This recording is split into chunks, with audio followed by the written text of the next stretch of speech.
achieving Vision 2040 through science and technology. Then we shall have the career fair will start, where we shall have people talking to us about the future of careers in science, technology, and innovation. And we are going to have experiments here. This table you see here is going to be the mad, in quotes, scientist, showing us how things are done with different things. He's going to be explaining. So that is how our program is going to flow. And I invite again those in the other tents to please come in the main exhibition tent. Right now I take the opportunity to invite the Honorable Minister for Science, Technology and Innovation, Honorable Dr. Monica Masanza. Honorable, you're welcome.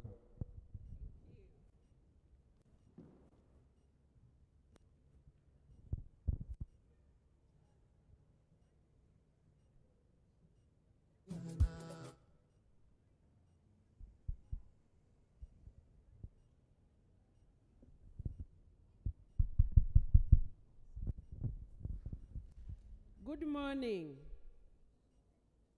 You're more than me, so I expect a louder. Good morning. Welcome to 2040. Those long days in the history of our nation, in 2022, there were some people walking around in our country. They used to say that Uganda is an underdeveloped country, but see where we are now. We worked so hard, we followed a vision. We who were then the young people in secondary school have built everything you see. Now, I want to ask you, especially my young guests, to greet one another in 2040. How would you be greeting one another in 2040? Can you greet one another in 2040? How will you greet one another? I want to see just the pair and greet one another. I want to see the most innovative team in greeting in 2040. Hello? How will you be greeting in 2040? Stand up and greet each other in 2040. Let's stand. Greet, I'm watching to see the most innovative team.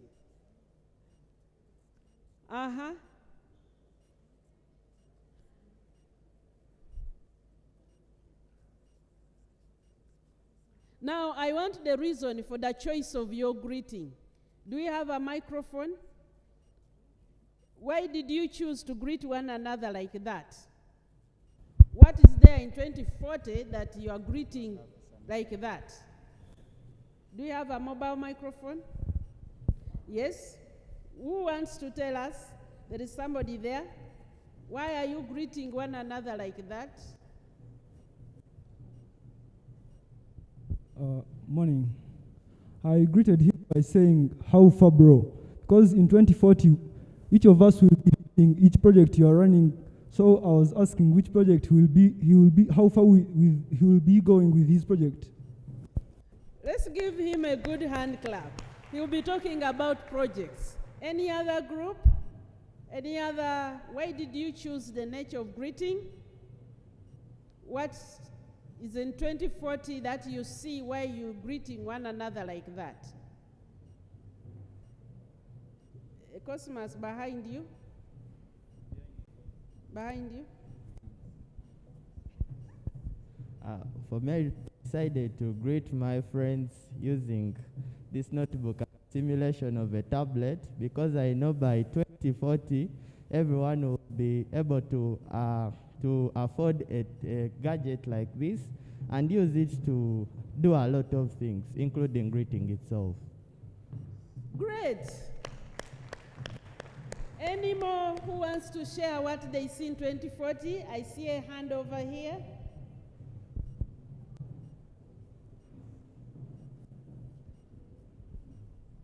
I've chosen that because it is error-free and shows improvement in manners, because you can't just leave your friend to be there, like not to say hi to him or so it is error-free and shows good manners. Yeah. So in 2040, we shall be very good-mannered people. Two more opportunities. There is one behind where you are living.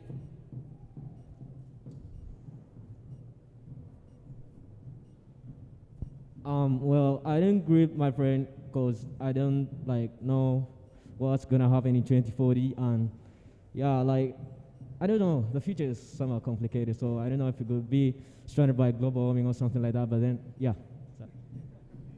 You are not sure. Okay. Any more who wants to? We will have a bit of things like this because we want to see what 2040 will look like. I decided to greet my colleague here with a handshake or even a hug, because in 2040 I expect no diseases like COVID, Ebola, so we shall be free.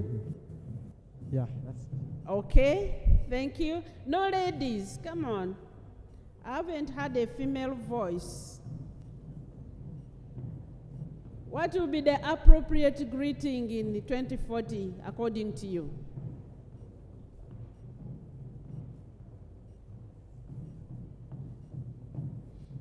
I can't see any. Okay, no more. There is one over there. Okay, that will be the last one.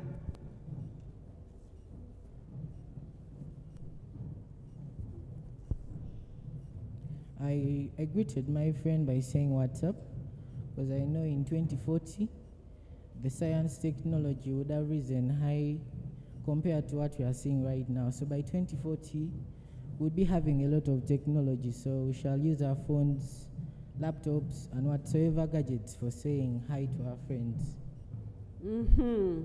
Let's give him a hand clap. So you can have a seat for the moment. We have some other friends coming in, so we will give them a moment. But once again, I'm Dr. Monica Msenero, your Minister for Science, Technology, and Innovation. And my task is simple. My task is to make you believe that you're a scientist and act like a scientist. To know that science is here for us, because for a long time, we in Africa and in Uganda, we have lived as if, yeah, we can use a bit of science, but we cannot create the science. But we are the creators of science. We are bright. Ugandans are so intelligent. They are so smart. They can create technology. They can create science. And I know later, I want to introduce to you some of the smartest ones we have in the room. We have the engineers who have made the Ugandan satellite, which is going to be launched today in the house. Gentlemen, can you come up, please? I have two of the three here. To know that these are very Ugandan, very Ugandan. Just come this way. They are very Ugandan. They speak some of the languages you speak. Bonnie, which language do you speak? Give us microphones, please.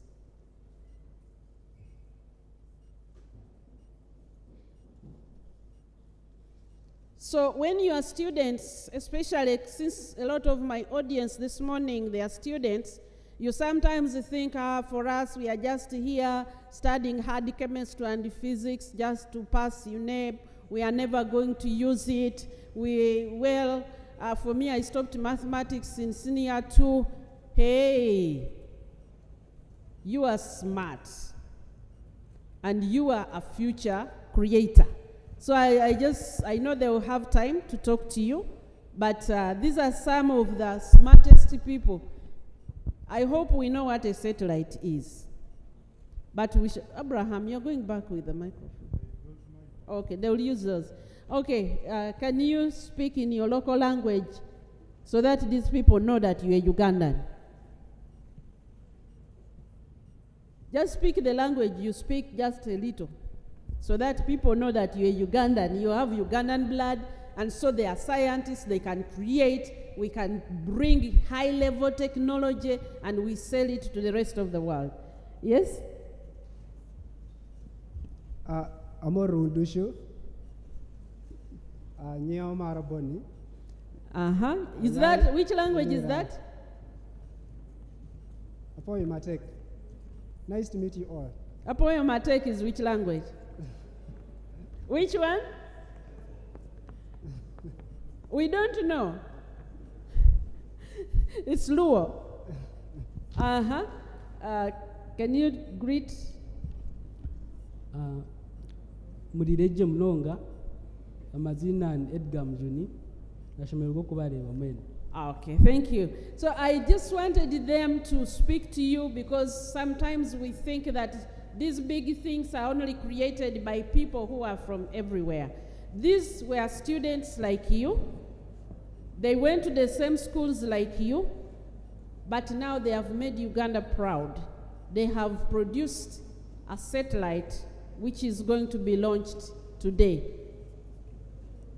So they will have a chance to speak to you. Gentlemen, you can go back. You will have a chance to address these young people. But I wanted to tell them that don't look upon yourself as if you're not part of the technological world. So this morning, I want to first welcome you to Uganda in 2040. I hope your ambience is appropriate for the years. If you have some dust near you, please alert me because that's dangerous in 2040. There shouldn't be any dust around you. You should be breathing in clean air, which has been prepared scientifically for you. I would like to know the institutions which have come so that we can recognize them. Who has the list of the schools that are here? We'll introduce ourselves in schools, and then I'll say just a few words and we'll move on with the program. Honorable, we have Jinja College. Jinja College, can you stand up, please? Let's give them a hand clap. They traveled all the way from Jinja. You are the innovators. You are the scientists. I'm not even going to say tomorrow because this is 2040. So you are innovators in 2022.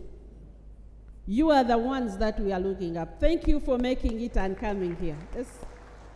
Which other? We have Kololo SS. Kololo. Let's give them a hand clap. You are very, very welcome. You are the ones who have created the beauty that we have in 2040. We have Kira College Butiki.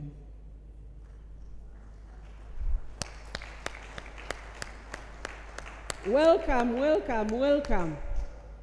Welcome. Thank you for this Jinja zone here has something. They have come in big show. Yes, please. And we have St. Paul High School. St. Paul High School. Guess who is their director? Yours truly. They have traveled all the way from the end of Uganda to be here in the Science Week. You are very welcome. Any other? Those are the ones we have so far. They are the ones we have so far. Do we have any institutions of higher learning? We have many institutions of higher learning. We have Makerere University. We have Let's see them. Makerere University. They are in the exhibition tents. Oh, they are all. We have KIU, we have IUIU, we have International University of East Africa, we have Busitema University. So they are setting, some of them are still setting up, but those who are here can stand up. Makerere University, Busitema University. Makerere University is there. Busitema University. Where are they? Okay, we will The recognize them when they come. Mbarara University of Science and Technology is also here. So, ladies Yes. and gentlemen, my task this morning was to welcome you. I'll be speaking to you a lot this week, but this particular morning, we are focusing on young people and science and technology. For a long time, we have looked at science as a very exclusive something. It's only those few people who by miracle understand mathematics, somehow they understand chemistry, they understand biology, they understand physics, and they are usually a minority. But I want to tell you that science is simply the understanding of what God created. And we are surrounded by it. You are either being acted on by science, or you are acting on science. You cannot escape it. It is like air. You are either being acted on by science, because you'll be walking and you fall. That is physics. Gravitational force is pulling you. Or you are acting on the science and defying gravity and going to space, depending on how you have viewed science. I want the young people here today to leave this place knowing the future is ours to create. The future does not happen. Those who wait for the future to be created for them, they never find that future, because the future is created by us. We are the ones to create that future for ourselves. That responsibility has been given to us by God. So this morning, and actually this entire day, we will be addressing issues concerning career. There are many people who exclude themselves from science careers, but we are also going to look at why science? Why science? There has been a lot of misunderstanding because we simply labeled a scientist as a person who has studied this. There is a lot of misunderstanding. However, science and innovation is what generates the foundations of a nation, is what makes that nation developed or underdeveloped. The environment in which your school is a result of how much science has been applied. The result of where you work in your university is an outcome of how science has been applied. But now we are saying Uganda has a vision, and that vision is Vision 2040. We want to become a prosperous and modern society by 2040. We don't want anybody again to refer to Uganda as an underdeveloped nation, as a third world nation. Actually, from now, look at yourself as one, because in 2040 we are going to be in the first world. 2040 we will have crossed the middle income and we are in the first world. Now, how do we see it? How do we get there? I've told you the future must be created. And it is these young people with their education system who are going to create that future. So today, our goal is that you live here, one, when you are full of ambition and hope. Sometimes you walk outside there and people are like, hey, Uganda olemwa. Uganda is the most gifted nation on planet Earth. I thought you'd clap for me. Or clap for Uganda. This is one of the most gifted nations. We are the most beautiful nation. One of the British politicians came here in the late 1800s and he stood in awe and said, wow, surely this is the pearl of Africa. A pearl is the most beautiful stone, very expensive. So Uganda is the most blessed nation. We have this beauty. Some of us have not moved, but like now, if you go to America, it is cold. It is very, very cold. You'll carry a whole wardrobe around you. You'll be wearing a whole wardrobe. Even Britain, it is cold. And then in some countries, when you go, the temperature is 50. But look at this naturally air-conditioned piece of real estate. I am so blessed to be a Ugandan. I can never exchange it for anything. But now it's our turn to make it a polished pearl, to make it a developed nation that we want to see. And you, our young people, we are counting on you. We want to envision you. We want to give you information so that you get out of misinformation and we start working to build the future which you are going to live. Thank you very much.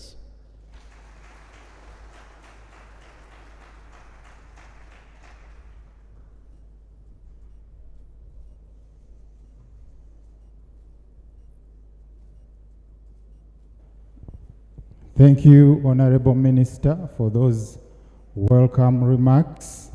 And we are going to move fast on our program because today we have a special program at exactly 1 for the satellite launch.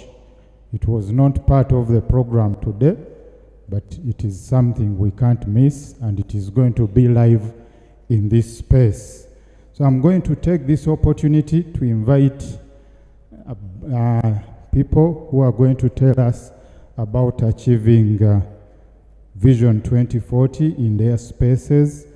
I call upon the representative of National Planning Authority to come and take your seat. And then the president for Uganda Institution of Professional Engineers, Engineer Muhwezi, please come. National Planning Authority, Private Sector Foundation.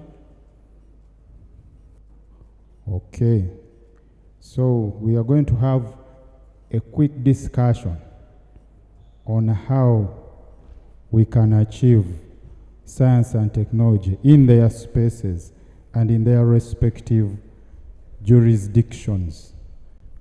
We shall be brief, but I know these are words we can't miss in this Science Week, because we have 2 more sessions and we have to squeeze the program and be on schedule for the science launch. So Engineer Muhwezi, you're welcome, and Mr. Kwandanako, you're welcome. Those microphones are working. When you press those buttons, you'll be able to speak to the audience. And as you know, the theme for today is careers in science, technology, and innovation, but especially focusing on 20 years from now.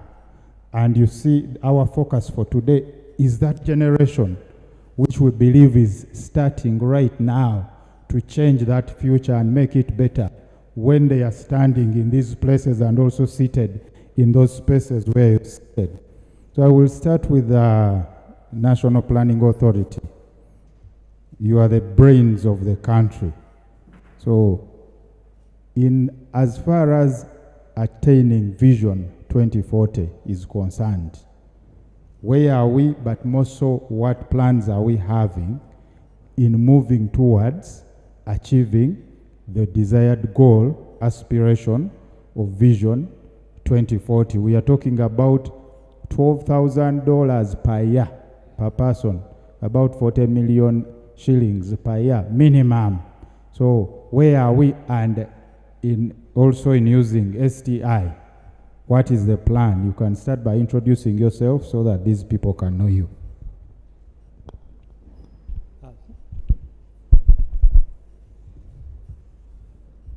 Thank you so much, Dr. Abraham. My name is Jonan Kandwandaho, and I work with the National Planning Authority. I am glad and privileged to be here to share with you what it is that we are planning for the country, because it's a great plan that we have for the country. As a matter of fact, we highly participated or spearheaded development of the Vision 2040 that is being talked about. So before I highlight where we are at and where we intend to be, which the Minister, Honorable Minister alluded to of where we want to be, I want to give a bit of a background, brief background. The Vision 2040 is far-fetched. It is a long-term plan. And as you may see, you cannot achieve it in one bit. So if you want to eat an elephant, you eat it bit by bit, piece by piece. And that's what informed the National Development Plans. So the vision started in 2010, meaning that there were 30 years from 2010 to 2040. 30 years. So he said we cannot wait to assess ourselves by the end of that period. So he broke down the vision to the 5-year development plans. And that informs why we are now in NDP 3, National Development Plan 3. So meaning that we have NDP 4, NDP 5, and NDP 6. And the key aspirations that we shall implement in these development plans is the one that will help us achieve that middle income. We are guided by those development plans. The key things that we put in there, the key things that are done by the ministries, departments, and agencies and other stakeholders are the ones that will help us achieve that. Now, where are we at? I would say that there is light. We are at a good point. First, because I'll share a bit of a perspective on the NDP3 and the forthcoming national development plans as I highlighted. Whereas we used to operate in isolated approaches, you know, if I'm constructing a road, I'm constructing a road. I've not consulted with the Ministry of Water. As you may attest, they would construct a road like today, and tomorrow it is chopped off, traffic is stopped side by side to pass there a line for water. But we said, no, if we want to achieve the aspirations of Vision 2040, we need to come together. We need to work together. And that's what informed the program approach, which we use in NDP 3, but also that we shall be using in the subsequent development plans. So that's one of the highlights that we can see. It's a milestone, working together, not in silos, but together to achieve the aspirations that we have as a country. That if you're working on a project, energy has to be aware, ICT has to be aware, water has to be aware, and all kinds of infrastructure, but not in isolation. That's the first thing. And then two, you cannot produce, because these I'm highlighting are fundamentals, and they highlight where we're at and what we intend to actually achieve by Vision 2040, or the by Vision period of 2040. So these are the fundamentals. For example, energy. I'll pick a snapshot because in NDP 3 you have over 20 programs. But out of those, there are key fundamentals that I want to share with us where we are at. And they'll propel us where we want to be by the vision period of 2040. I'll pick energy. That we've been saying, you know, access to power by all. But you see, if I have access to power and I can barely consume that power, then that power is useless. You've seen some houses, some structures, power is passing by, the government put in money to put those lines, but they cannot afford the power. They cannot tap on that power for lighting of their homes. So we're saying no. As government, we need to invest to know that, you know what, in Karamoja, there are gold minerals that need to be exploited. You know what, in Kabale, they produce Irish. What value can they add to that Irish? So we extend power based on the productivity or potential productivity of that particular area. Now that is productive power. Because if I'm in Kabale and I can access power to process my Irish and supply finished products, I'm being productive. You've seen, you know, you're aware of the data that unemployment of the youth is at 4.3 or 4.4%. Previously it was at 2 point something, but because of COVID it has increased.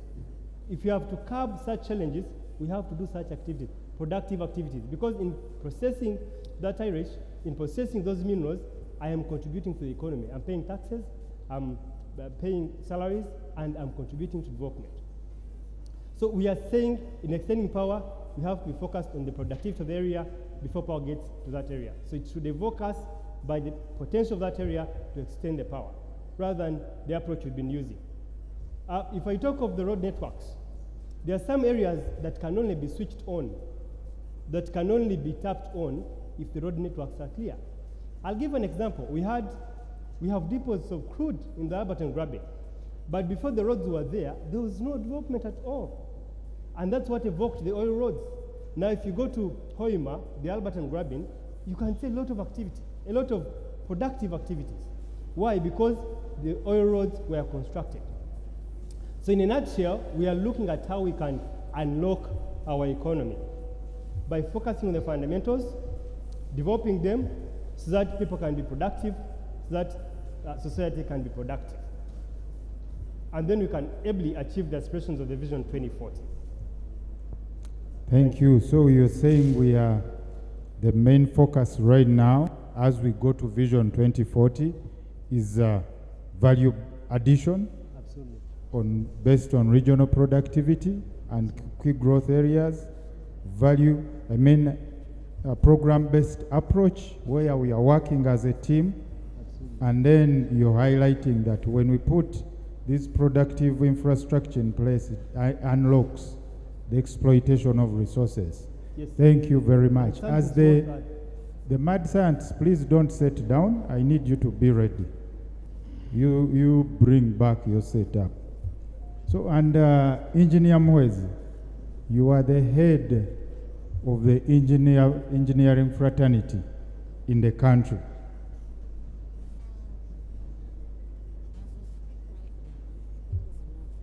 You are the head of the engineering fraternity, and surely if we have no engineer, when you look everywhere here, there is engineering. It is engineering everywhere. And we supply all other resources. I'm proud that you are my president. So, engineer, you from your seat, what role do you see engineering play in leading this country to achieving the Vision 2040? Of course, engineering is part of STI. And where do you see these young ones position themselves in this area of engineering to also make their contribution even now?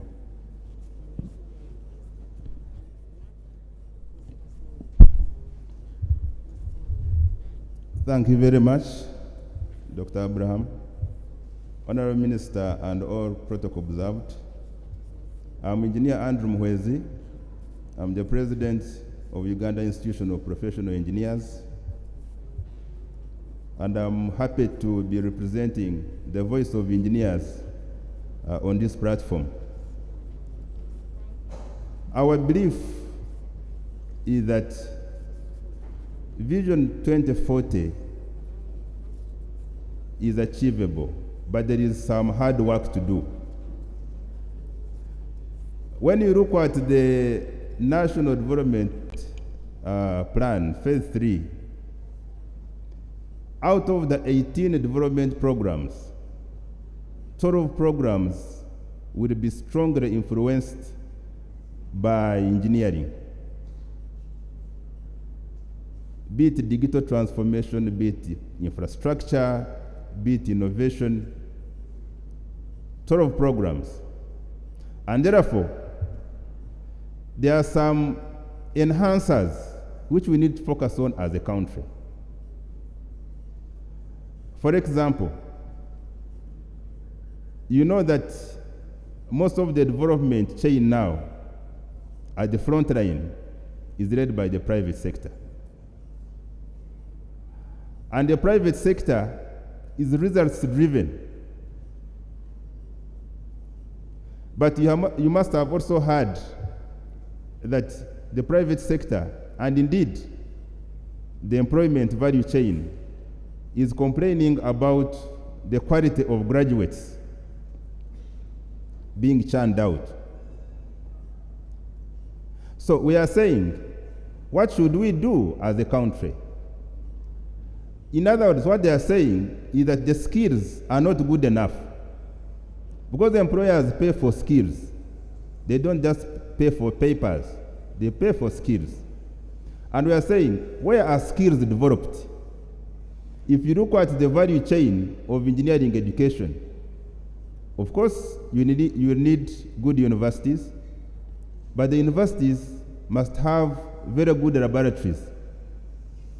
Because the students spend 4 years in the universities or 2 years in the colleges. So, when you look at how many hours students are spending on doing practicals in the laboratories, there is quite a bit of mismatch in relation to the objective of skills development, because most universities do not have well-stocked laboratories. But those ones where effort has been made to develop the laboratories, you'll notice that for those programs, they are churning out high-quality graduates. And you complement that with an industrial training program. Currently, Honorable Minister, industrial training used to be 8 weeks. But most universities, you find industrial training is now 4 weeks, 6 weeks. Partly because the private sector does not feel they have enough incentives to take on people who are going to learn on their systems.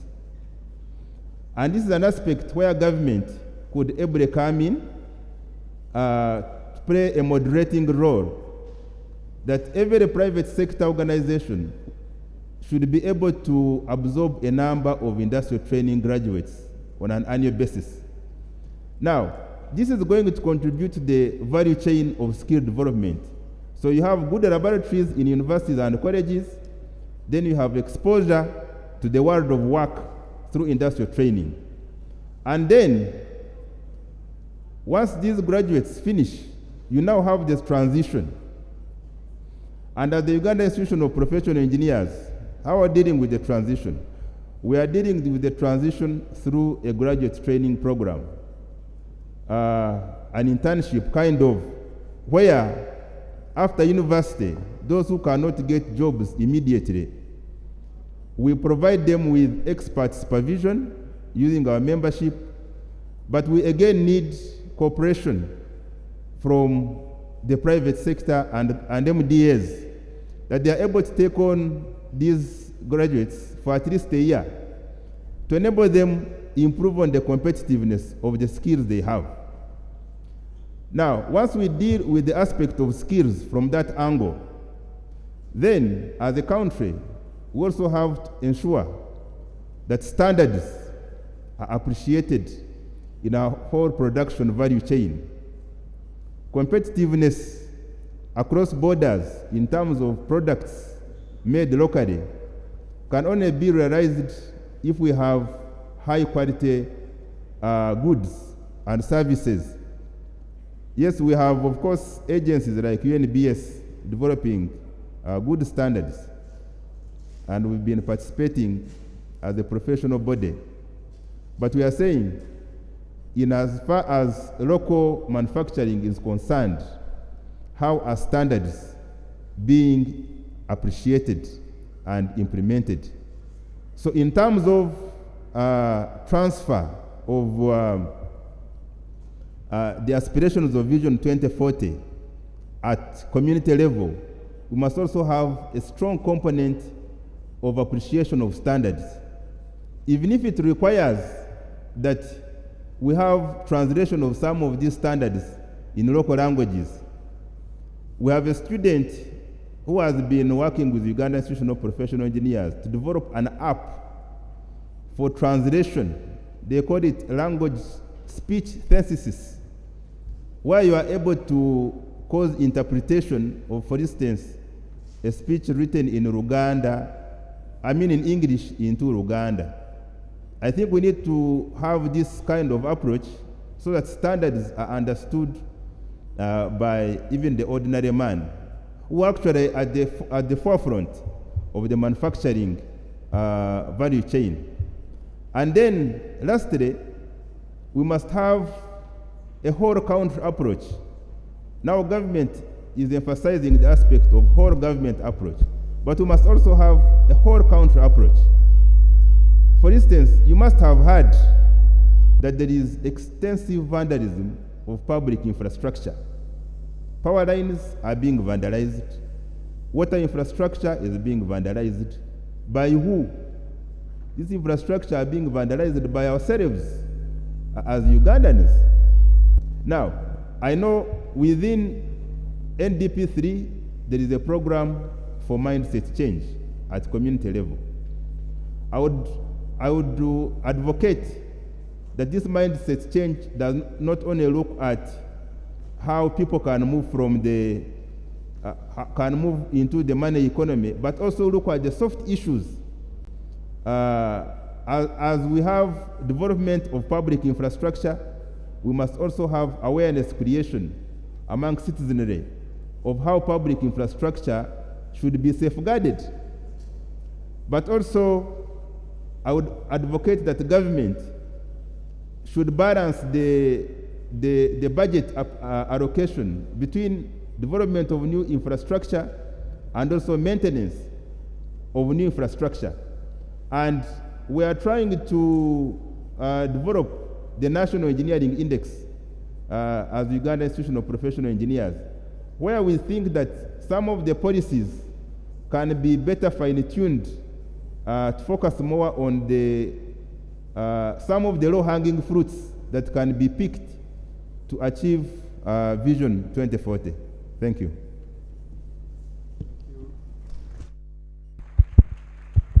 Thank you, Engineer. And you touched on the issue of training in schools should be practical with adequate equipment. And the Honorable Minister, he reported that industrial training is now cut from 8 weeks to 4 weeks, which is a big impact on the practical skills training, especially in the engineering field. And also UIP is taking various initiatives in that direction. Thank you very much, Engineer. Thank you, Mr. Kwandanaho, for blessing this occasion. Please give him a round of applause as they take their seat. Thank you. Okay, we have about 30 minutes before we transition into the satellite launch program. And we have a career fair which involves a talk and also the experiments. So we have moved the experiments to after the satellite launch because of the time for the launch is fixed. So let me take this opportunity to invite Dr. Cosmas Mwikirize to take us into the session for career fair and guidance. What are those careers we should be looking at in STI as we move into Vision 2040 and how to achieve it? Dr. Cosmas, you're welcome.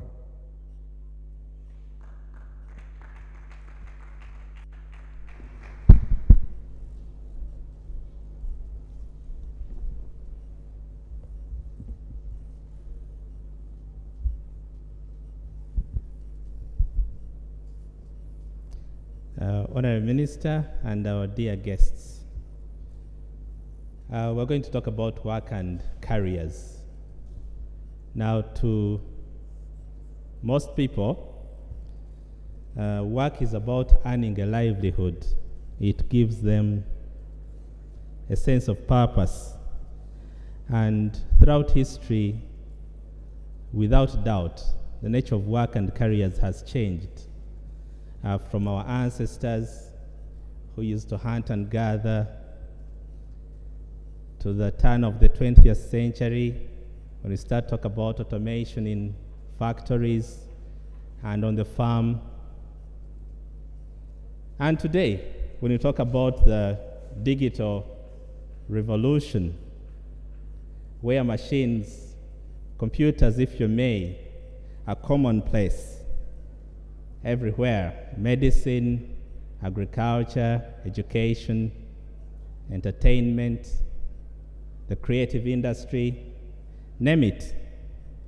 Now, what is evident is that science, technology, and innovation are at the center of today's and the jobs of the future. And we're looking at the jobs of the future today, the jobs of 2040.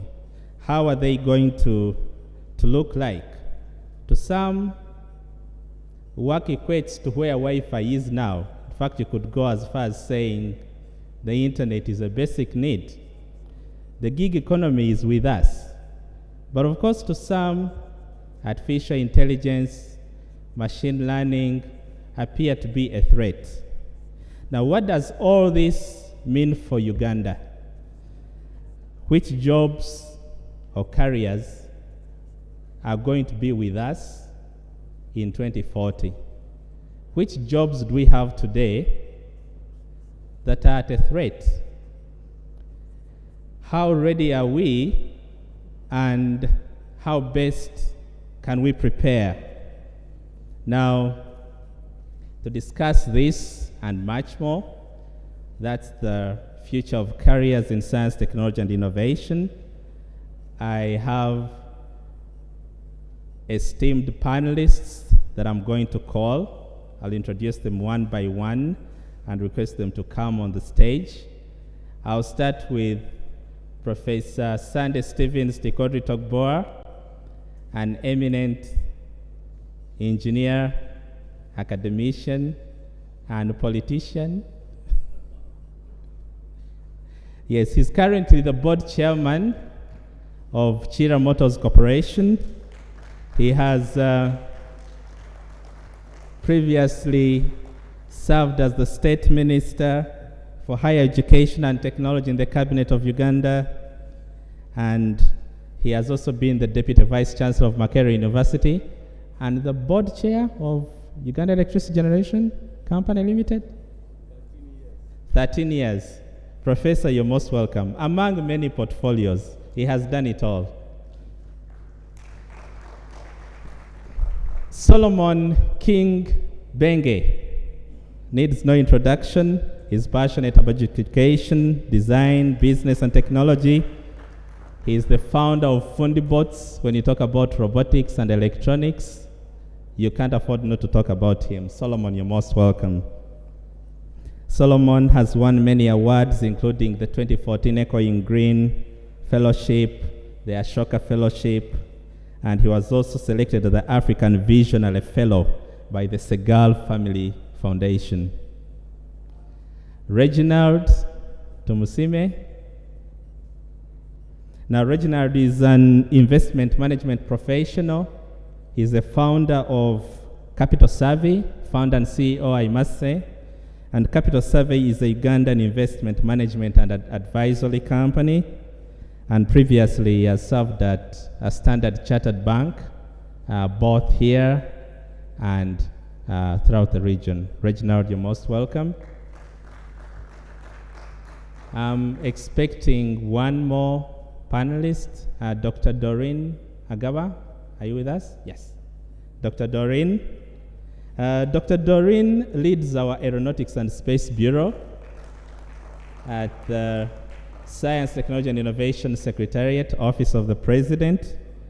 Doreen is an electric engineer, but for the young ones, she has a PhD in aeronautics from the University of Cape Town.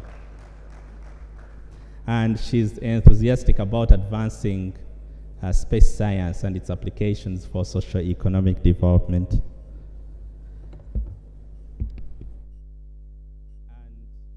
My name is Cosmas, and I'll be the moderator.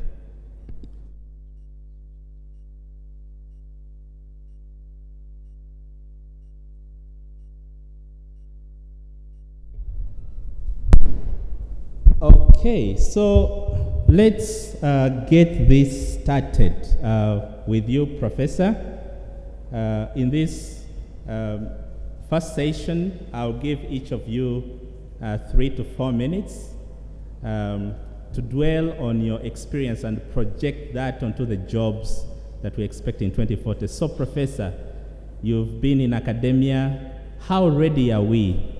How ready are we for the jobs of the future?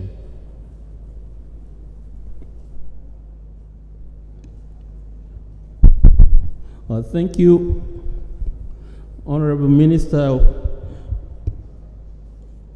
One thing that the moderator, I think, forgot to introduce to do is to say he is one of my earlier students. And I can report that many of the things we have done subsequently in the areas of innovations are because of people like him and the others, you know, Paul and all those very brilliant people. Now, he has focused me onto the question of how ready are we for Vision 2040.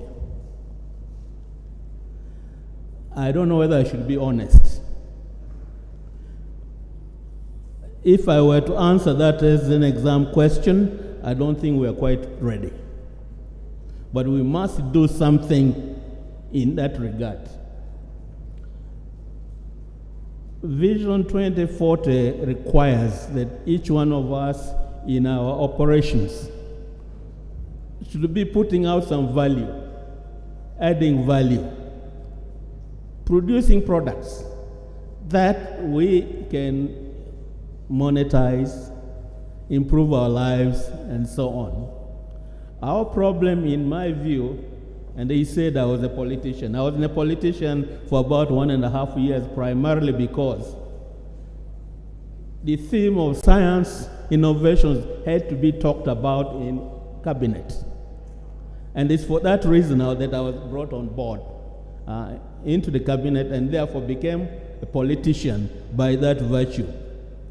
Now, I look back at my times when I was like this Bazukulu after him. There was a deliberate effort on the part of the then government to popularize science among the young ones, the Kira and the Butiki and so forth that we are seeing here. Unfortunately, over the years, for all kinds of reasons, that framework in which we should have been popularizing science has not been, if you like, upheld. You look at the reports, today I understand only 20% of our young people do sciences. 20%. And of these 20%, at the end of it, only 14% pass, which means the catchment area for us now to train the future engineer, the future artificial intelligence expert and so forth is narrowed. We need to expand that. Secondly, in order to prepare for the readiness needed for Vision 2040, we need to reorient our training approaches. When I was in the ministry, there was an attempt to overhaul the lower secondary education, this is told. And when I asked at that time, why are we overhauling this and in which direction? The single reason I was given was that it's because too many people were failing sciences. That too many people were failing science. So to address that, presumably you make the science examinations easier. So there will be many more people. Then I said, but where is the content? What is the purpose of someone coming with a degree which reads first class? But when I take him to the lab or to my workshop, doesn't remember anything. I have had experience, with due respect, with my own son who trained outside. He has employed a number of our own graduates from here. And the president of engineers, I don't know whether he's still here, the UIP, you're still here. He has interviewed Cosmos, our own products. And he tells me, Daddy, there's a problem. What is the problem? Today, many of the engineering solutions require computer applications. You actually solve them by invoking the apps. But I've interviewed many of your products. I'm afraid, I'm going to have to lower your competence in training these people. This was a joke between me and him. And I think it's real. We are not training appropriately for Vision 2040, and that required, I'm afraid, really overhauling the education system. It requires the change of attitude of the very people who train our young people. I have a little experience, again, I'm sorry I'm taking too long, but little experience of South Korea. In their transformation, they set up a system where there's a whole cabinet minister that ensures that the A-level students, at the end of every day, if you like, they pass through a center where they go and they test what they have been thinking about and what solution they want to produce. I think we need that infrastructure. Give me that, I'll speak the whole day. So I think that we need to engage in this discussion and reorient our approach to training our young people, including even the teachers in secondary schools who actually lay the foundation from where these people come and go on. Thank you, Prof. Reorient our approach to education. Solomon King, is that what Fundibots is trying to do? Yes. Good morning, everyone. My name is Solomon King, founder of Fundibots, and what we're actually trying to do is to address everything that has been mentioning. So the way that our work, so initially our primary work was around teaching young people how to build robots, and those of you who have some time, we have a stall somewhere within that tent, and the goal was basically to use robotics as a tool to help young people. I see a lot of students here, to ease them into the world of engineering, into the world of science and technology by using robotics as a fun and exciting tool. So we work with children as young as 6 years old all the way to university students. We have internship programs that are actually really intense. Many students drop out because it's too complicated, but our goal basically is to improve that. But just to address what Professor's just been talking about in terms of getting ourselves ready for what the future has, as an organization, we've noticed that we cannot just work on an extracurricular basis.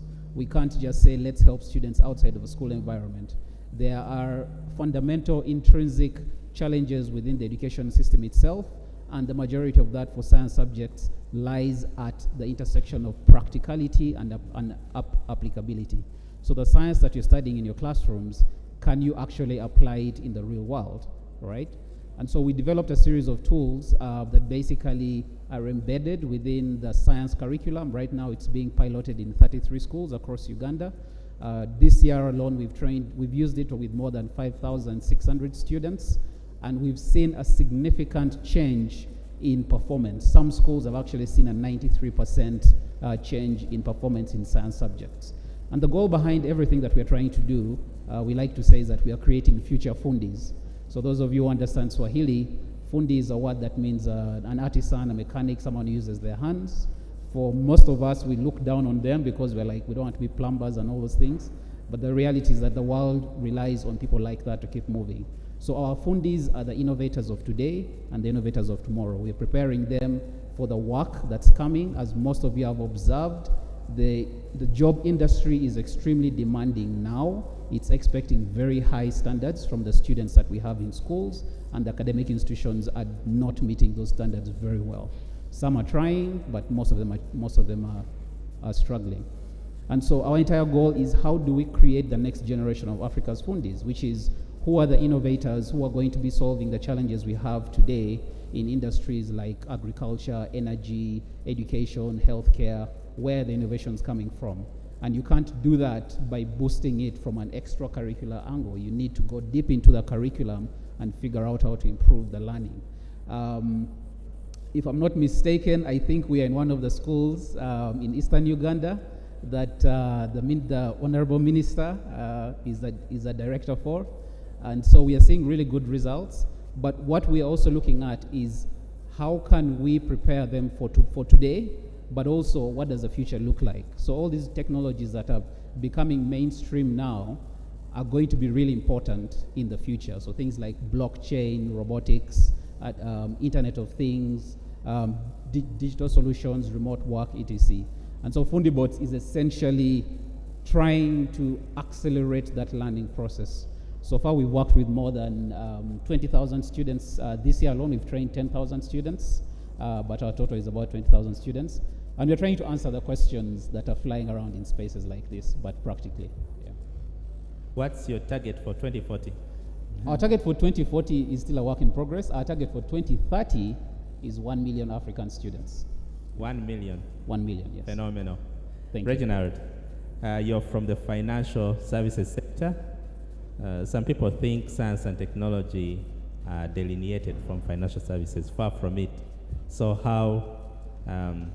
how is the financial services sector being influenced by the rapidly changing tunes in science, technology, and innovation, and where are the future jobs in that respect? Okay, thank you, Cosmas. My views are a bit contrarian to what most people think. First and foremost, I believe there is more opportunities than jobs today. So I don't tend to labor much on where are the future jobs. I tend to focus a lot more on where are the opportunities. Because as you know, a country like Uganda has one of the youngest, if not the youngest populations in the world. But where are all these, young people going to work? So I tend to encourage young people to focus a lot more on solving for problems or challenges that we face as a continent. So finance, I think, is one of the most important pieces in innovation. As an example, a recent report by the Africa Development Bank showed that in Sub-Saharan alone, we have a gap of $100 billion in SME financing. As you know, SMEs drive growth in most parts of Africa. So one of the things we focused on as a firm is how do we bridge the financing gap for these innovators, entrepreneurs, engineers, and that's what we've been trying to focus on.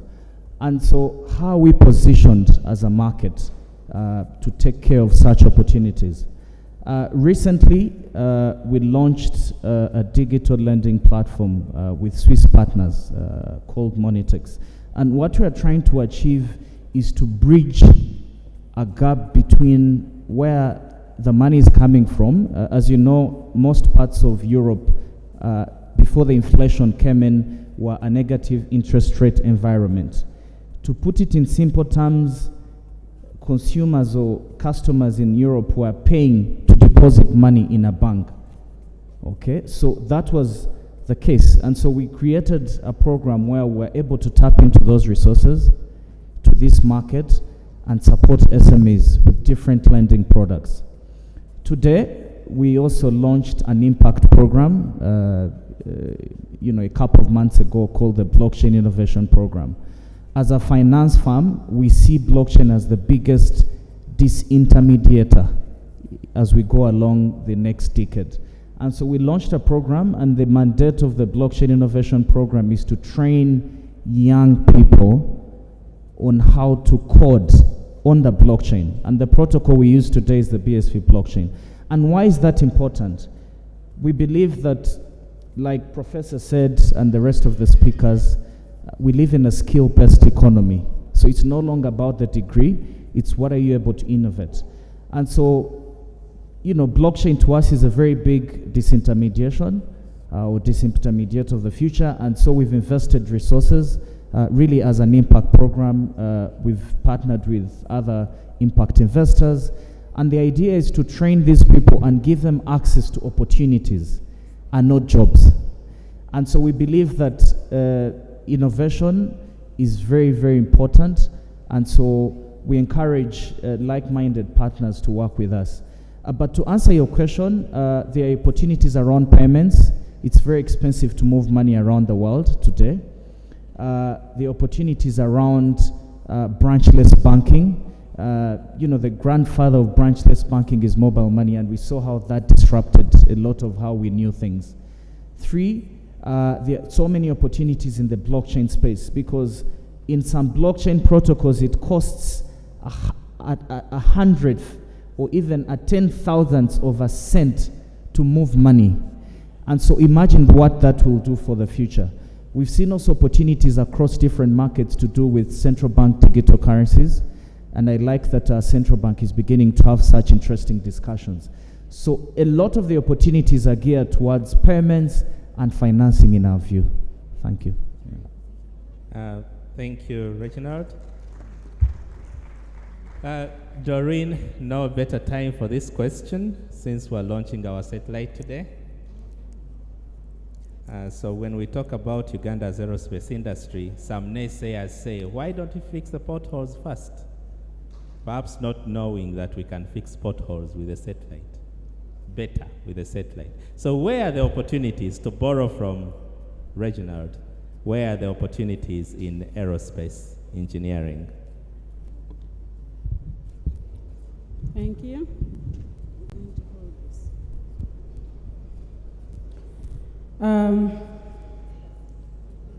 All protocol observed. The audience today is very on point. The future of the aerospace program are actually the youth. We are very intentional. I know you have not yet seen us come to your schools and bring information there, but we are preparing.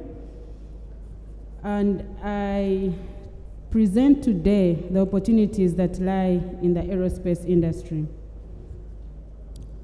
When we think of aerospace, we always tie our minds to engineering. But I would like you for a moment to imagine any aerial vehicle. Think of an aeroplane or a satellite, for example. Think of a rocket. Imagine the process that goes on from beginning to the end. Our engineers are here, and once we have organized ourselves, they will take you through this process. From beginning to end are a number of professions in there. So it is not just the people doing physics, the people doing mathematics. When you break apart any aerospace vehicle or any item that is allowed to fly in air and in outer space, you will find that you have, yes, a large component of engineering. You have components that have to do with environment management. You have the legal and policy aspect. You have the different subcomponents of engineering, such as power, subsystems, circuits, programming here. So when you break it apart, you will find that actually, if you're interested, you're not limited by just a certain category of engineering. You can participate in this process. For our future projects, we are going to have a youth component. We have already plans in place that we will announce at an appropriate time. But we are going to be intentional in coming to pick some of you. We are going to approach your head teachers and teachers to identify those of you that are keen on this and start this journey quite early. We are not waiting for when you're thinking, oh, what PhD should I do? No. We are going to have this broad range of courses, broad range of training, broad range of experiences that you can have, hands-on experiences. So we are coming at this in an opposite way. As opposed to starting to lobby, for example, for a program and an institution, which we want to start with you. We want to create the demand for that institute. We want to create the demand for those products. So I would like you today, among the many things you will take home, to start imagining yourself on the journey that starts from visualizing and imagining an aerospace object up to when it is in space and when it is being operationalized and made use of. So the opportunities are immense at different levels. The programs in which you can participate are available. we are honored that you will be here today to witness the launch, and I'm very glad to have this opportunity to speak to you. Thank you. Thank you, Doreen. Let's give our panelists another round of applause. So you've heard from the panelists. Now let's hear from you. So I'll request the microphone to be passed around. Please ask any question, give any comment, give any feedback.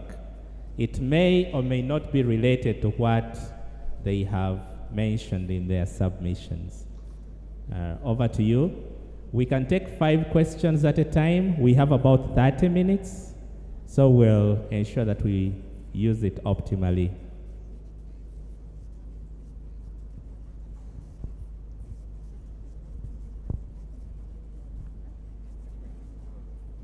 You can put up your hand if you have a question.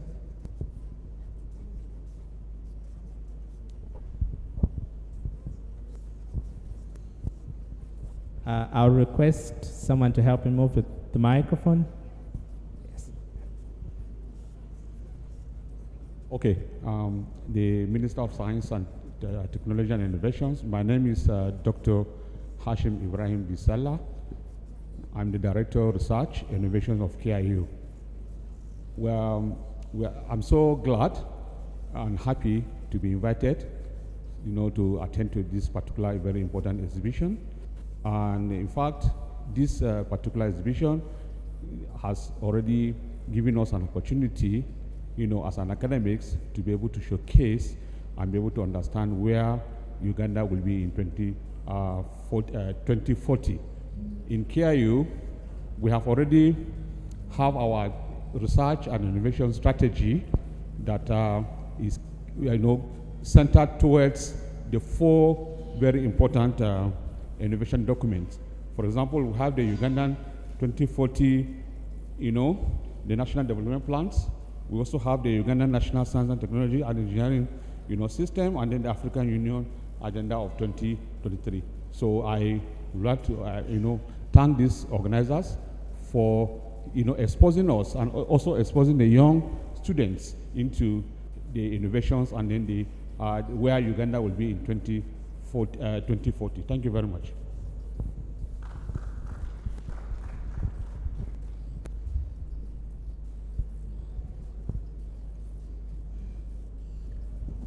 Thank you. All protocols observed. I'm Tukasha Bagodin from Kololo SS. Mine is not specifically just a question, but I'm talking about what is failing us to reach where all the speeches I've had are driving us. We have a problem in our schools everywhere we are studying. We are over-depending on theories, like Mr. Professor talked about that. We are depending on theories, yet when we get out of school, we don't commonly find these things in place. Most especially, like I've discovered that all of us in school, we study history. I don't know whether I'm wrong or about that, because we are studying about all mistakes the Isaac Newtons and all those Albert Einsteins did. We are studying about all their mistakes. I've seen an improvement in the new curriculum, whereby these people are innovative. They are doing such a great job, and I think if more power is put on them, they will get us to the Uganda we want. Then secondly, how much we are also trying to put up more developments ourselves. We have our projects, but still we are not getting where we want because we lack support. Then the third thing is that we are afraid of what will come out after we have did our projects. We don't know what will happen. What if you make some vaccine or you make any medicine and you are kidnapped or anything? So we need some enlightenment about that, because we have more, but due to the interest of time, I may stop here. Thank you. Thank you. Let's keep our submission to under a minute so that many of us can get a chance. Thank you so much. Next. Good afternoon. My name is David from STI. My question is going to Solomon King. Private sector, especially entrepreneurs, are the biggest drivers of employment in many economies. Unfortunately, in Uganda, a lot of the private sector does not want to work with government. I would like to get your view on why private sector does not want to work with government in Uganda, and how can we change that?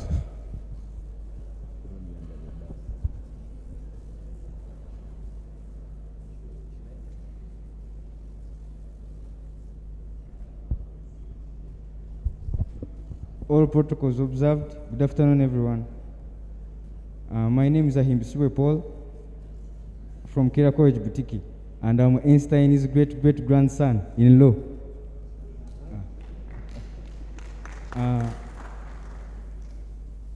I'm going to start with Einstein, Albert Einstein, Tesla, each and every one who came up with these amazing ideas and they applied them in the world, they changed the world. But I want, all of you have spoken about science, but I've not heard about you speak about the mind, the human mind. I mean, all of you are right there, and you are all interested in science, but you are in specific sectors. Like seeing a rocket fly out, what happens to the human mind? What happens to the kid who is seeing a rocket fly out? The feeling that makes me choose to do music and the feeling that makes me choose to do rocket science. What is that? Like, how are you going to work on that? I might have an idea. We have been having ideas in school. I'm going to speak about the problems that we face in school. We have ideas, and you may be the only one in class who is interested in physics, and you try to do out some numbers, you try to tell them each and every day that you wake up and you go to the library, even when you miss breakfast, you get a physics book and you start reading. Then they ask you, how is that going to help you? You want to apply it in the world, but the people who are around you just give you the negative energy. It doesn't push you. Even when you go back home, you have been reading a physics book. Yeah, you have read about gravity. You have read about what? But when you move outside, the conditions themselves, people are not minding about what you have read. They don't mind about what you are doing. Like, we have been doing something at school. We have made the plastic seats out of plastic bottles. Yeah, and we used them on visitation day. Parents came and sat, and yeah, we used just pressure laws. Each and everything worked out very well. But when you do that, no one wants to know. Thank you. Okay, thank you. Let's take one more.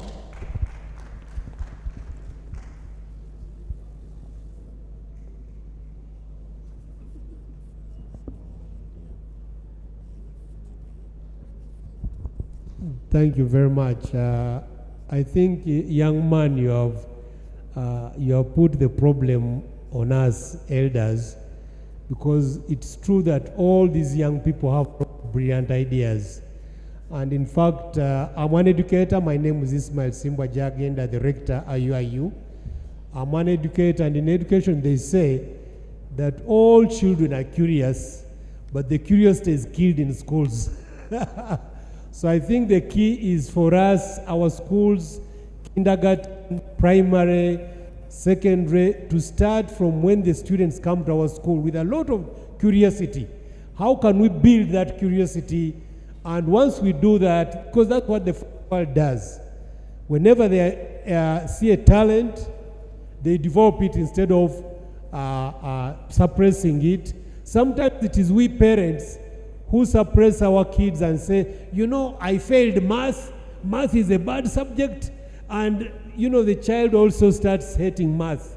So I think I really want to congratulate the minister of STI, because ever since you took on this ministry, you are challenging the entire nation. Me as an educator at IUIU, which has now been selected by the Organization of Islamic Conference to be the STI hub in Africa, I think we must make sure that once the students come to our schools, we don't kill that curiosity.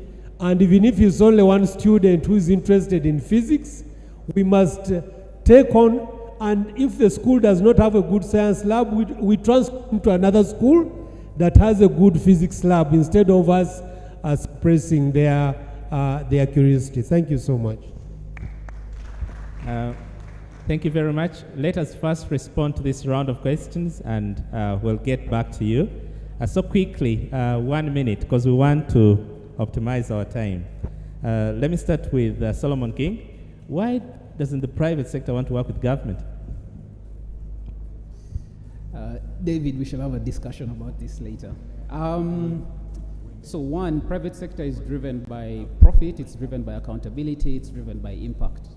A lot of these things begin to run into challenges when you're not sure about the processes that you're going to go through. For example, if you're getting money from the government, you're not sure what that process is going to be like.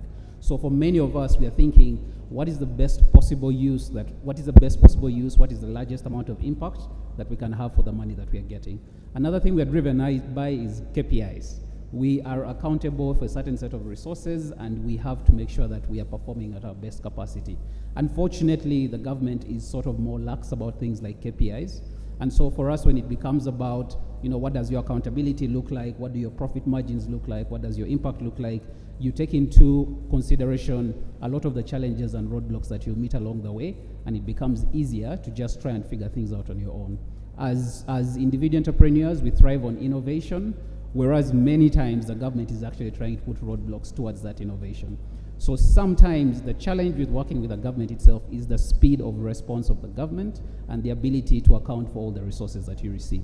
So for many of us, we just prefer to just keep pushing at our speed of innovation, at our accountability levels, and continue breaking boundaries, and hope that by the time things like legislation catch up, then we are already at a place where we can begin working closer with the government. Yeah. But Solomon, I think that's in the past. You won't. I hope so.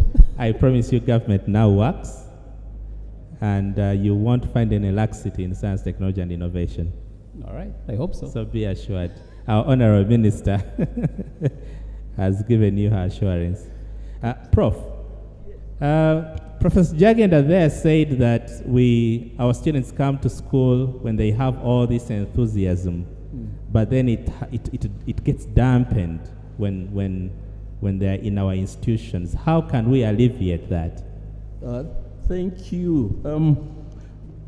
Let me answer that and also touch on what he said a little later, okay? How do we actually get to damp this enthusiasm, in our schools? We damp it by not our staff, our teachers, not focusing on encouraging what this curiosity is all about. And for me, it touches with what my private sector friend here said earlier. This idea of promoting, this innovation and so forth should not be a part-time activity. I go to where I did as part of extracurricular activity. That should not be, Honorable Minister. These are things which, as a government, we should be spearheading, encouraging full-time. I had students, I think part of your group, who, as soon as I finish lecturing, they'll run to Kiembe Lane and something like that. That's what the talk was. I think that something needs to be done in order to address that.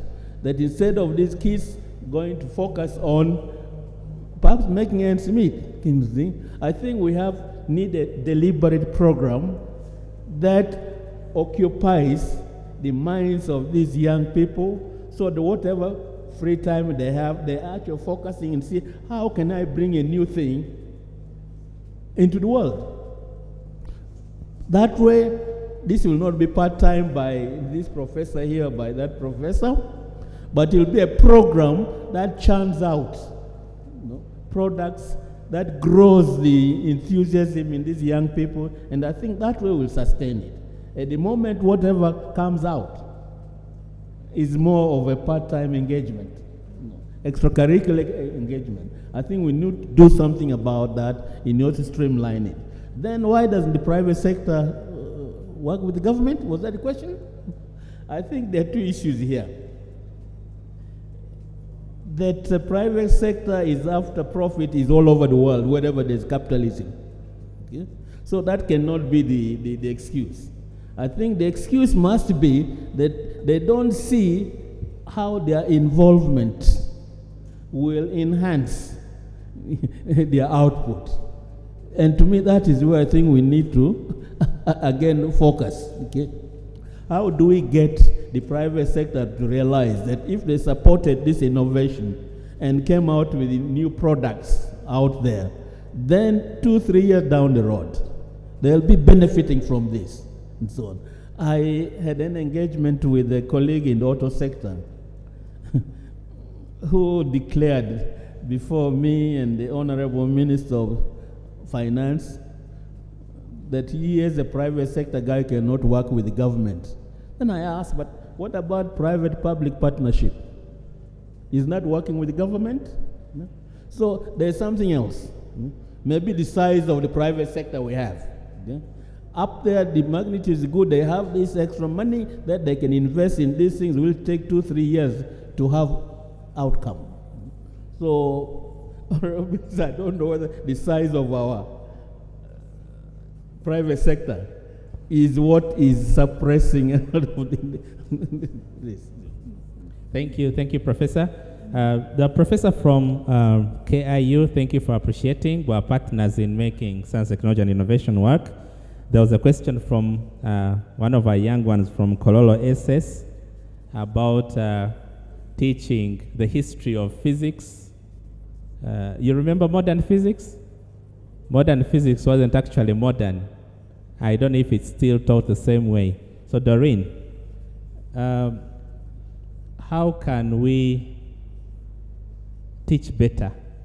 How can we better prepare our young ones instead of teaching them the history of what has already happened? The theory is important, they need the principles, but where should we project our curricula? Thank you. First of all, I would like to state that if you're interested in investigating the role that melanated or black people have played in the advent or creation of science, the information is available. It is not just the people you have spoken about. I also would like to state that what we call now artificial technology is not really artificial. These are things that are here with us in nature, and if you're willing to be observant, then you can extract information from what you see. And this is very true for the aerospace industry. That technology is from the flying birds and the designs of drones for insects, and pay attention, you will see that this is actually from what we experience on a day-to-day. So don't separate what you study from your life. Science is not independent of your life when you go home or when you get out of the physics class. And I know that support is very important, but you do not have to wait for that perfect environment. If you have the drive within you, there is no one stopping you. Find someone's old phone at home, break it apart and try to put it back together. There is no one who is going to stop you. I do understand that you may have limitations, but there are things that if you're driven, you can do. So to answer the question, I have digressed. The future is hands-on experience. And our limitation for hands-on experience has been well-equipped laboratories, but we have to change that mindset, as our dear student has stated. Your hands-on experience as a student who is interested in a certain aspect is not limited to the laboratory. I don't know if you're still the young people that we grew up with who used to put together batteries and light the whole house, but your hands-on experience go beyond. You have to be able to push yourself. If you have that drive within you, look around you for anything you can use to get that hands-on experience. We are trying on this side to make sure that you participate. We want that all our aerospace activities there will be a component where you can participate, have that hands-on version at your level, be witness or be a part of something, so that then your mind expands to the possibility that you can actually participate on it on a more complex level. So the future for me would be two things that ideas that have been brought down to a practicability aspect, and number two, solving a problem. The first catch for society is if you're solving a problem. If there is a problem that you have identified and you think you have a solution to it, that's your first step of adding value to yourself. No matter who you are or where you're coming from, there is no one who is going to deny value. Value is value. You don't have to investigate what is behind it. So add value to yourself by creating in your mind solutions to our day-to-day problems. There are problems that as young people, you can anticipate, especially in this environment, that perhaps older generations may not even think of. Start finding solutions now. What would happen if internet platforms broke down? Start thinking of solutions now. I just gave that as an example. And look around you for these solutions. You're able, as this has been told to us this morning, and you can surpass the limitations that you're talking about. Thank you. Thank you, Doreen. The gentleman from Chila College, Butiki, talked about young ones' negative vibes. We want to be innovative, but there are all these negative vibes around us. So people want to be innovative. Reginald, what are you doing at Capital Survey to promote that? Very interesting. Again, I like to be contrarian. I think a lot of what has happened in the current generation that we see has a lot to do with mindset. I think we've got to focus as a country on things like the basics: discipline, tenacity, hard work.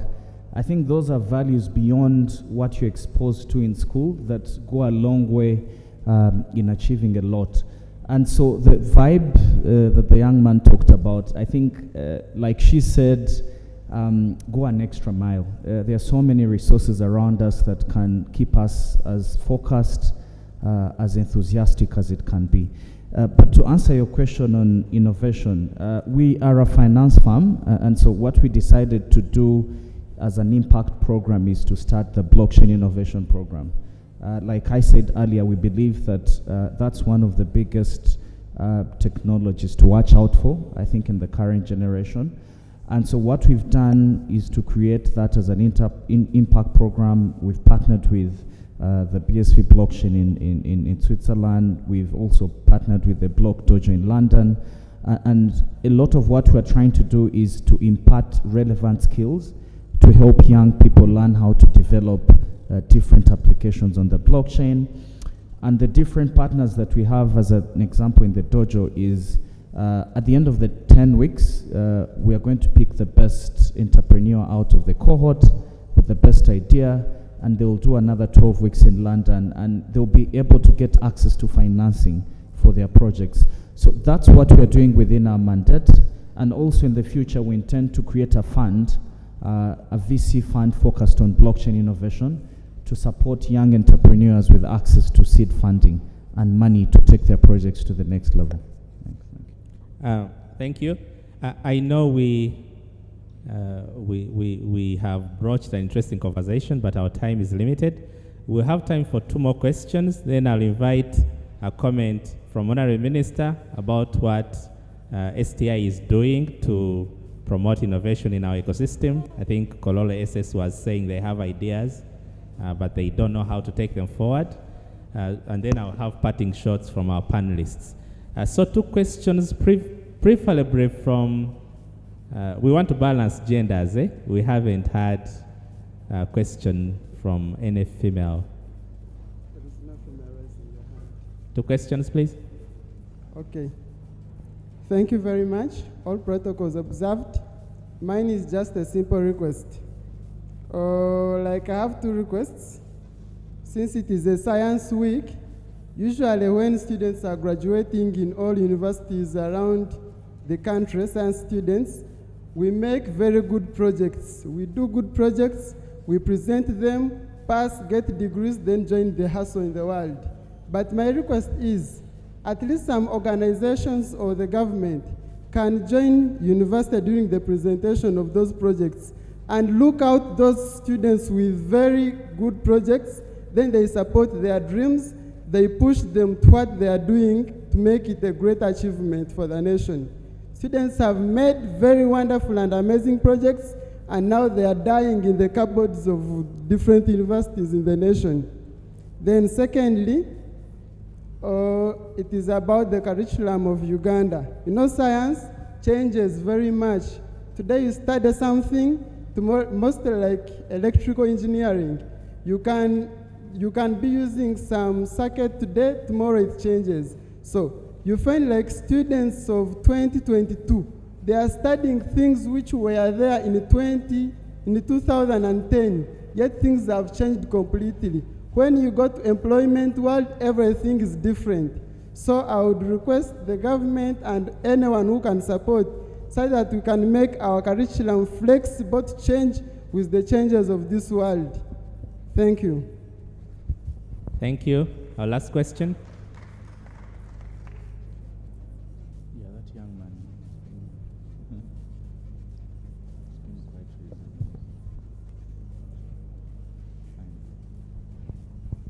All protocol of the good afternoon to you all.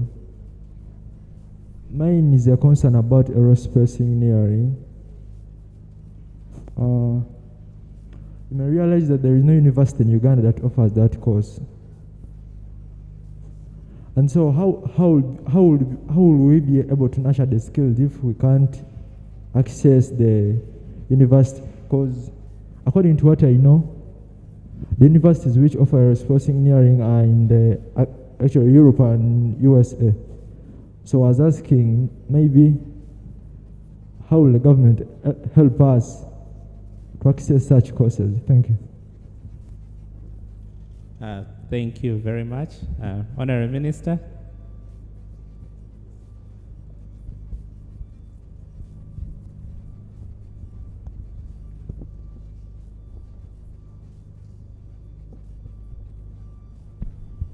Thank you very much, our panelists, for enriching our young people. I hope that the young people, you feel connected to this. Sometimes we, the grown-ups, can talk above your heads, but actually, most of the things we are talking about, some of us may be there when they are happening, but will be too old. They are for you, so we want to make sure that we are connecting this with you. I want to thank the panelists for really enriching the professions. Now, one of the reasons and one of the concerns of young people is that there are no jobs.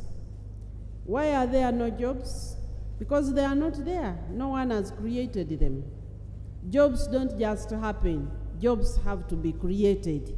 The jobs are created by innovators. Apparently, government doesn't create jobs on their own.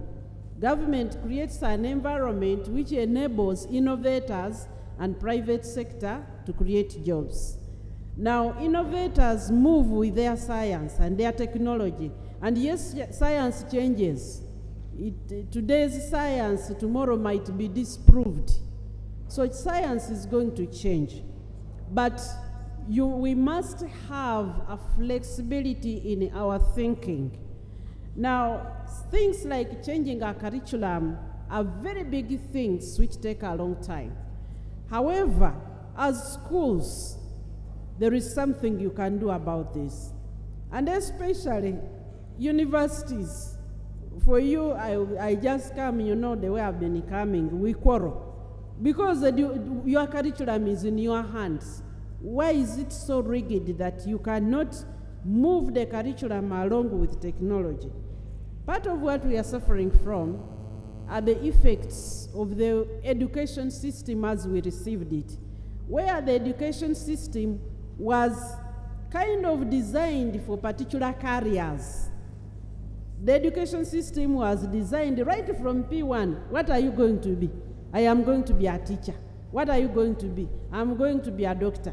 What are you going to be? I'm going to be. For what is there? Because those were the ones at the end which is known. But most of these younger people, what they are supposed to be is not yet known. They are going to innovate themselves. They are going to find some of the things they were talking about here, especially for our schools with, in the rural areas, which don't interact so much with the city. They find it a lot of difficulty, because somebody will have an interest, a child has an interest, even a pack of skills, a pack of gifts and thinking, but they don't fit in the small thing they know. Either will this make me a policeman or a lawyer or a doctor? And you see it when results come out right from primary. What do you want to be? I want to be a surgeon. Because not because that's the most thing, but that's what they know. That's what's available.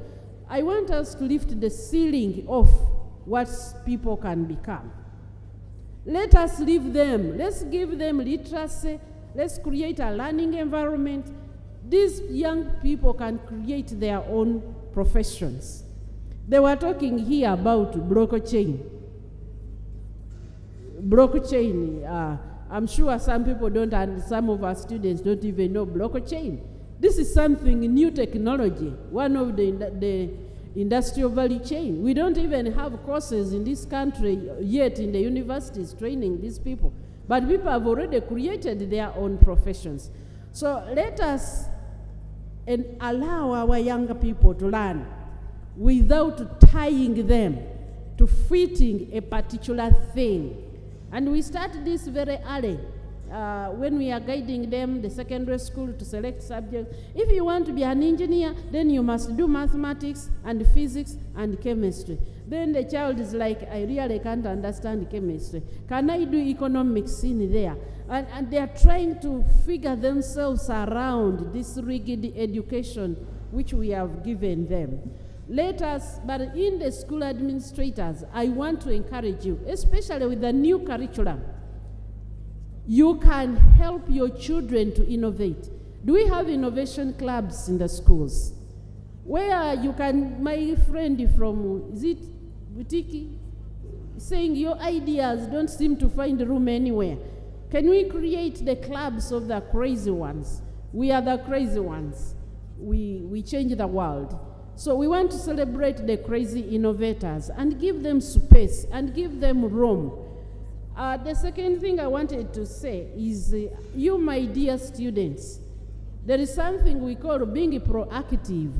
That is a word which means you act on something you want. You don't wait for others to do it for you. Initiate something. Initiate something. Be the one to call your friends.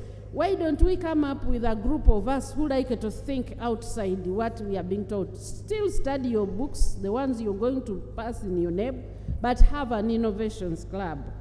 One of the challenges I have is we have tied the study of science to things which are unfamiliar to our children. If there is no laboratory with a glass tube and a glass vessel, then the student feels they cannot learn science. Is that true? We are surrounded by science. The plants, the grass, the air which surrounds us. Students can do science even in the absence of that very meticulously put up laboratory. And I want to challenge you, the students, be innovative even about that. There was one who talked about plastic mineral water bottles. They build things. That's excellent. Connect the science to solving problems in your environment.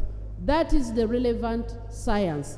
And then when you have got your idea, don't go throwing it around. We shall be, when we have strengthened the program, we will be coming out now to schools to show you how does science make a career even when you don't have a job at the end. Nobody is going to employ you and pay. You create your own job. Hard work. Many people these days want to do very little. They are tired. They want to do very little. Let's work. Let's be resilient. Don't give up because people have said, or the first teacher has said this doesn't work. You give up. keep with your idea. Resilience means not giving up easily. And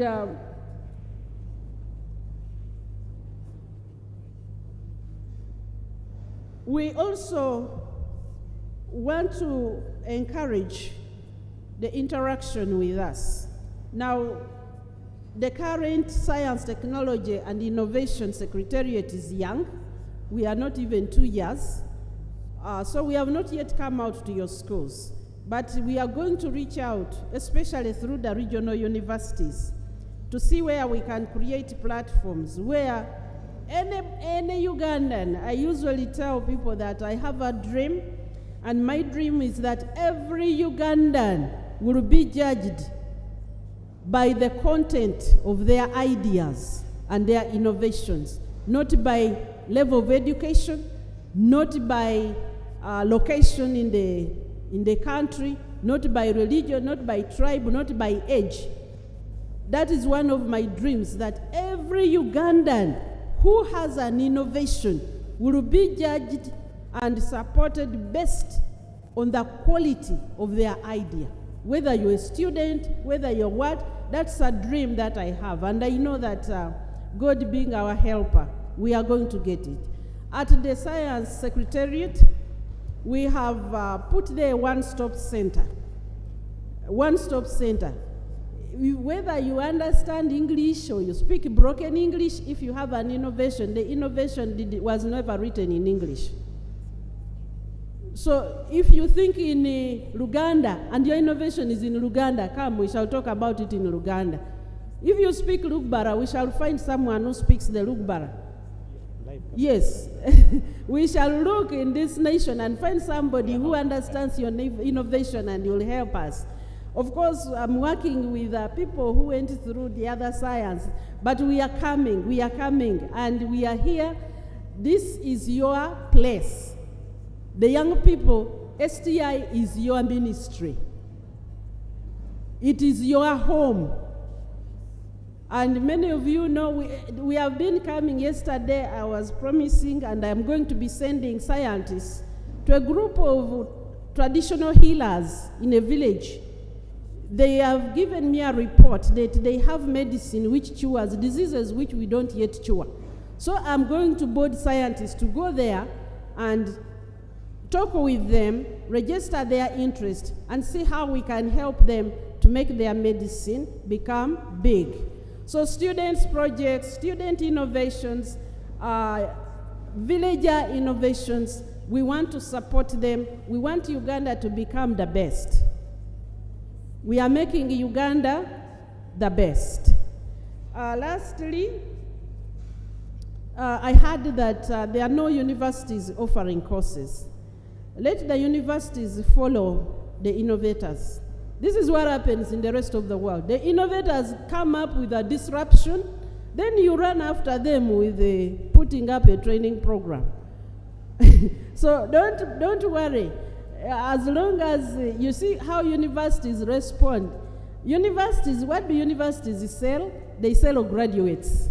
If graduates of a certain training program are marketable, then the university will automatically come up with a program.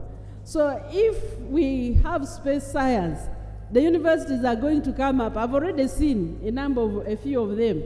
They have come up. They will come up and train. The last concern I have, and I hope that I can convince my friend here, that there is a new brand of government. T-shirt wearing government. And I think you will enjoy working with us. So there is a new brand of government. A government for the people, by the people, with the people. So we are here. Don't stereotype us. We are here to serve you. That type of government is not in the current fishermen government. The government of fishermen, we are fishermen. We are in the waters together with the people. We are everywhere with the people. We are not seated in some air-conditioned offices. We are here with you because we want to carry the people. We want to carry the nation. So our students, you're here today. because we want you to get a different experience. I request that you don't choose to be bored. You don't choose to tune out of here. When you get out of here, you are after, I don't know at what point, you are going to see science possibilities. The world that you live in is not the only world which is existing. The world you're going to find after school and where you're going to be looking for jobs is related to the things you are going to see in the exhibition. So I would like you to have interest. There might be a gap between your knowledge now and what they are talking about. Decide from today to find out that gap, because that is what will give you a career, an employment when you live here. I don't want to take too long. I see Cosmas is sitting there uncomfortable because I never seem to run out of words. One of my biggest innovations is words. So thank you very much. We are still with you. Any students or group of students who want to talk to the minister, I'm going to create room for you for small group meetings. I'm here and available, and the members of STI are here. STI, can you? STI? The best. Teach these younger people. Making Uganda the best. STI? Making Uganda the best. So we are making Uganda the best, and all these people will be available. Our younger people, we are here for you today. We dedicated this entire day to you. Thank you very much. Enjoy the rest of the program. Thank you, Honorable Minister. We will not have time for a parting shot because our satellite coverage is starting. Join me in thanking our panelists for a job well done. Thank you, Honorable Minister. Yes.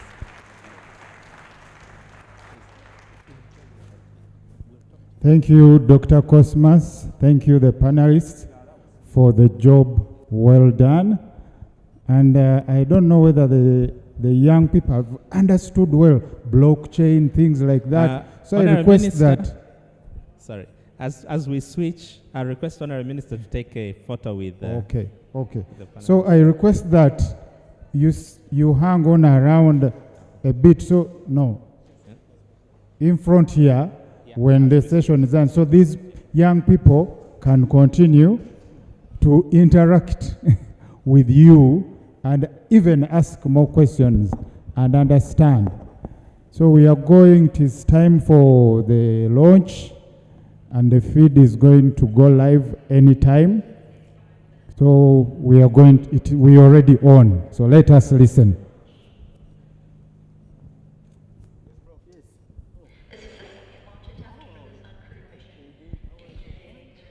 Did NBS come through? Yes. Now they are saying they just need just short brief from the developers before they go live. The NBS. Yeah, just to enter the live.